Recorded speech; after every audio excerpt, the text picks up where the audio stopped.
Everyone, welcome back to PG smart learning. आज हम operating system के एक इम्पोर्टेंट टॉपिक को समझेंगे, that is type of operating system. एक सिंपल सा क्वेश्चन सोचो, क्या एक ही ऑपरेटिंग सिस्टम हर जगह यूज हो सकता है? जैसे कि laptops, mobile phone, ATM machine, traffic signal, क्या इन सब में एक ही ऑपरेटिंग सिस्टम यूज हो सकता है? आंसर है नहीं, क्योंकि हर सिस्टम की अपनी अलग रिक्वायरमेंट होती है। जैसे कि कहीं हमें फास्ट प्रोसेसिंग चाहिए होती है, कहीं एक ही टाइम पे मल्टीपल जॉब्स हैंडल करने होते हैं, कहीं यूजर इंटरेक्शन इंपॉर्टेंट होता है और कहीं हमें इंस्टेंट रिस्पांस भी जरूरी हो जाता है। इस वजह से different type of operating system को डेवलप किया गया। अब हमारे पास different type of operating system होते हैं, जैसे कि batch operating system, multi programming operating system, multitasking operating system, multi processing, time sharing, real time, distributed. ये काफी different type of operating system होते हैं। लेकिन आज के लेक्चर में हम सिर्फ बैच ऑपरेटिंग सिस्टम को डिटेल में समझेंगे और ये भी समझेंगे कि क्या प्रॉब्लम थी बैच ऑपरेटिंग सिस्टम को और उस प्रॉब्लम को कैसे ओवरकम किया गया। सबसे पहले ये समझते हैं कि हमें बैच ऑपरेटिंग सिस्टम की जरूरत क्यों पड़ी। स्टार्टिंग में कंप्यूटर्स में ऑपरेटिंग सिस्टम नहीं होते थे, जिस वजह से यूजर को अपने प्रोग्राम्स मैन्युअली सबमिट करने पड़ते थे और कंप्यूटर सिर्फ एक टाइम पे एक ही जॉब एग्जीक्यूट कर पाता था। तो प्रॉब्लम क्या थी, हर नए प्रोग्राम के लिए ऑपरेटर को मैन्युअली सेटअप करना पड़ता था, जिस वजह से काफी सारा टाइम वेस्ट हो जाता था। तो इंजीनियर ने सोचा, अगर सिमिलर जॉब को एक साथ कलेक्ट करके ऑटोमेटिकली अगर एग्जीक्यूट कर दिया जाए तो सिस्टम हमारा ज्यादा एफिशिएंट बन सकता है और इस आइडिया से डेवलप हुआ बैच ऑपरेटिंग सिस्टम। बैच का सिंपल सा मतलब होता है सिमिलर जॉब्स का ग्रुप बनाना, यानी अगर सेम टाइप्स के काफी सारे काम है तो उन्हें एक साथ कलेक्ट करके एक बैच बना देती है। अब बैच बना देते हैं मतलब क्या हुआ, सिमिलर जॉब्स को हम एक ग्रुप बना देंगे। सपोज करो हमारे पास 10 जॉब्स आई हुई है, 5 एक जैसी और 5 एक जैसी है, तो हम क्या करेंगे, 5 को एक ग्रुप में बना देंगे और 5 का एक ग्रुप बना देंगे। तो टोटल हमारे पास कितने ग्रुप्स बन जाएंगे, 2 ग्रुप्स बन जाएंगे। अब इन ग्रुप्स को ऑपरेटिंग सिस्टम प्रोसेस करता है। इसमें एक इम्पोर्टेंट पॉइंट आता है कि यूजर की इंटरेक्शन कब तक रहेगी हमारे पास। यूजर सिर्फ अपनी जॉब को सबमिट कर देगा, उसके बाद यूजर की कोई भी इंटरेक्शन नहीं रहेगी। ऑपरेटिंग सिस्टम अपने आप सिमिलर जॉब्स का ग्रुप बनाएगा और उन ग्रुप्स को प्रोसेस करेगा। जब ये ग्रुप्स एग्जीक्यूट हो रहे होंगे उस टाइम यूजर कोई भी चेंजेस नहीं कर सकता है। अब इसको एक रियल लाइफ एग्जांपल से समझते हैं, आपको बहुत अच्छे से क्लियर हो जाएगा। सपोज करो अगर आज बैंक में 10,000 चेक आ गए, तो क्या बैंक हर चेक को उसी वक्त प्रोसेस करेगा? आंसर है नहीं।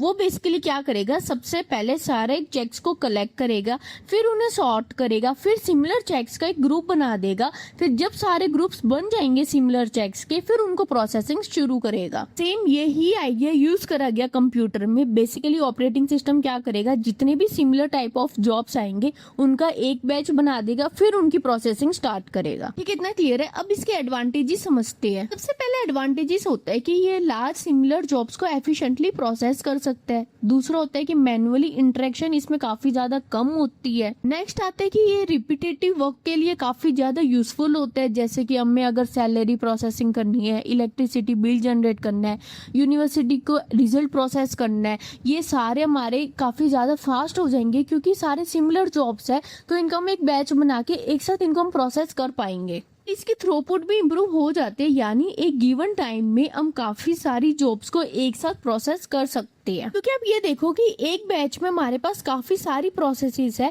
और उस पूरे बैच को हम एक साथ एग्जीक्यूट कर रहे हैं, तो एक गिवन टाइम में मल्टीपल जॉब्स हमारी एग्जीक्यूट हो जाती है। अब इसके डिसएडवांटेजेस समझो। सबसे पहले डिसएडवांटेजेस क्या होता है, एग्जीक्यूशन के टाइम यूजर कोई भी इंटरेक्शन नहीं कर सकता है। सेकंड डिसएडवांटेजेस आती है कि इसका रिस्पॉन्स टाइम कंपैरेटिवली स्लो होता है। क्यों होता है, क्योंकि अगर हमारे बैच में किसी भी जॉब में एरर आ गया तो पूरा बैच प्रोसेसिंग होने में हमारे पास डिले क्रिएट हो जाएगा, क्योंकि जब तक आप वो एरर ही नहीं निकालोगे आगे प्रोसेसिंग नहीं हो पाएगी। नेक्स्ट इंपॉर्टेंट डिसएडवांटेजेस क्या होता है कि जो हमारे पास प्रायोरिटी बेस्ड जॉब्स होते हैं उनके लिए ये एफिशिएंट नहीं होता है।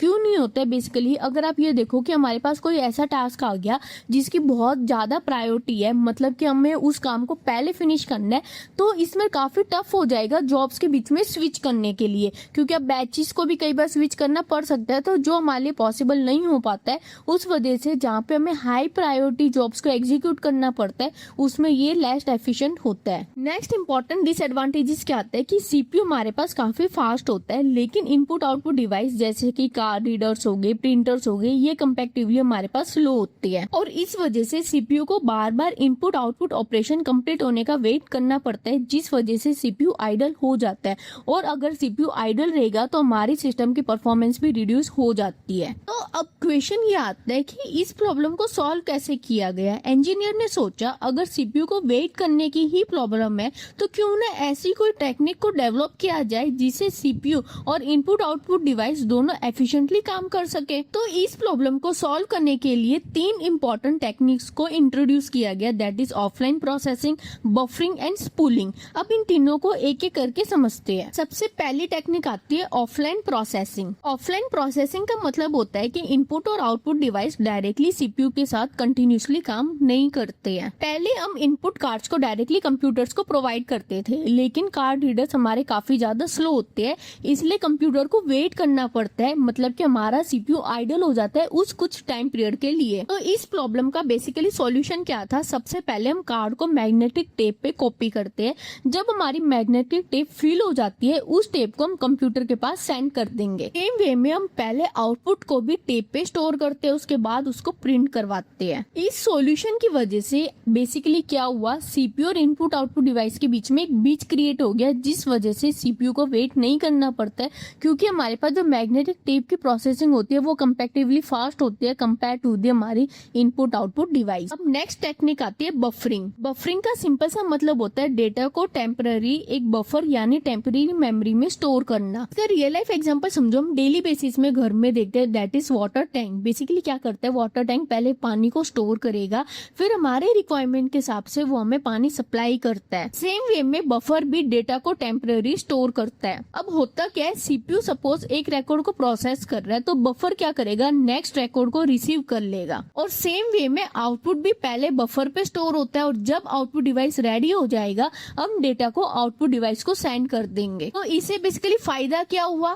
सीपीयू अपना काम करता रहेगा और इनपुट आउटपुट डिवाइस अपना काम करते रहेंगे। क्योंकि आप ये देखो ना कि हमारे पास सीपीयू में डेटा कहाँ से आ रहा है, बफर से आ रहा है, ठीक है, और इनपुट आउटपुट डिवाइस के पास भी डेटा कहाँ से जा रहा है, बफर से जा रहा है। तो अब हमारे पास इसमें पहला प्रोसेसिंग हो जाएगी क्योंकि सीपीयू अपना काम कर रहा है और इनपुट आउटपुट डिवाइस अपना काम कर रही है। ठीक है, इतना क्लियर है। अब आता है नेक्स्ट और last technique, that is spooling. Spooling का फुल फॉर्म होता है simultaneously peripheral operation online. Peripheral का मतलब क्या होता है, जो हमारे पास इनपुट आउटपुट डिवाइसेस होते हैं। इसमें हम बेसिकली डिस्क को एक बड़े बफर की तरह यूज करते हैं। सपोज एक ऑफिस में 50 लोगों ने एक ही प्रिंटर पे प्रिंट कमांड सेंड कर दी, लेकिन प्रिंटर तो एक टाइम पे एक ही कमांड को प्रोसेस करेगा, तो क्या बाकी सारे यूजर वेट करेंगे? आंसर है नहीं। बेसिकली होगा क्या, ऑपरेटिंग सिस्टम सभी प्रिंट रिक्वेस्ट को पहले डिस्क में स्टोर कर देगा, फिर प्रिंटर उन्हें 1 बाय 1 प्रिंट करेगा। ठीक है, आई होप आपको स्पूलिंग का मतलब समझ आ गया होगा। अब ये समझो यहाँ पे सीपीयू और इनपुट आउटपुट डिवाइस कैसे काम करते हैं। बेसिकली क्या होगा, सीपीयू पहले डॉक्यूमेंट को प्रोसेस करके उसको आउटपुट डिस्क पे स्टोर कर देगा, उसके बाद सीपीयू सेकंड प्रोग्राम को प्रोसेस करना शुरू कर देगा, उसके बाद थर्ड प्रोग्राम को शुरू कर देगा प्रोसेस करना, और वो आउटपुट डिस्क पे स्टोर करता जाएगा डेटा को। जो हमारे पास प्रिंटर होता है वो बेसिकली हमारा इनपुट आउटपुट डिवाइस होगा। वो बेसिकली क्या करेगा, जो हमारी आउटपुट डिस्क है उससे डेटा लेगा और वो उसको प्रिंट करना स्टार्ट कर देगा 1 बाय 1। ऐसा मतलब क्या हुआ कि सीपीयू ना वेट करेगा प्रिंटर के लिए और ना ही प्रिंटर वेट करेगा सीपीयू के लिए। सीपीयू अपना अलग काम परफॉर्म करेगा और प्रिंटर अपना अलग काम परफॉर्म करेगा, और इस वजह से सीपीयू का टाइम भी बिल्कुल वेस्ट नहीं होगा। आई होप आपको तीनों टेक्निक समझ आ गई होगी। बेसिकली हम ऑफलाइन प्रोसेसिंग में किसका यूज करते हैं, मैग्नेटिक टेप का। बफरिंग में बेसिकली हम यूज करते हैं टेम्परेरी मेमोरी का, और स्पूलिंग में बेसिकली हम डिस्क को एज अ लार्ज बफर की तरह यूज करते हैं। इन तीनों टेक्निक का एक ही गोल होता है कि जो सीपीयू वेट करते हैं अननेसेसरी इनपुट आउटपुट डिवाइस के लिए, वो सीपीयू वेट ना करे, वो हमेशा बिजी रहे, अपना काम करता रहे, ताकि हमारे सिस्टम की एफिशिएंसी इंक्रीज हो। तो दोस्तों ये था आज का लेक्चर। आज के लेक्चर में हमने बैच ऑपरेटिंग सिस्टम को डिटेल में समझा। नेक्स्ट लेक्चर में हम समझेंगे मल्टी प्रोग्रामिंग एंड मल्टीटास्किंग को। कमेंट सेक्शन में जरूर बताना आपको वीडियो कैसी लगी। Don't forget to like, share and subscribe to PG smart learning. मिलते हैं नेक्स्ट वीडियो में, बाय।